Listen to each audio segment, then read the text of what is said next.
আসসালামু আলাইকুম। আপনি কি জানেন মহাকাশের আলোকবর্ষ কি? চলুন আজকের ভিডিওতে জেনে নেওয়া যাক মহাকাশের আলোকবর্ষ কি। আলোকবর্ষ হলো দূরত্ব নির্ণয়ের একটি ধারণা। আলো 1 সেকেন্ডে প্রায় 3 লক্ষ পথ অতিক্রম করে। 1 ঘন্টায় অতিক্রম করে 10,800 লক্ষ কিলোমিটার।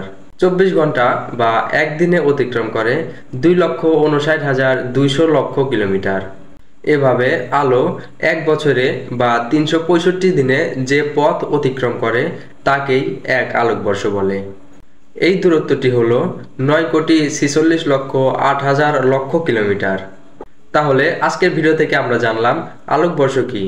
আলোকবর্ষ হল দূরত্ব নির্ণয়ের একটি ধারণা, অর্থাৎ আলো 1 বছরে বা 365 দিনে যে পরিমাণ পথ অতিক্রম করে তাকেই এক আলোকবর্ষ বলে। তো ভিডিওটি ভালো লাগলে অবশ্যই চ্যানেলটি সাবস্ক্রাইব করবেন।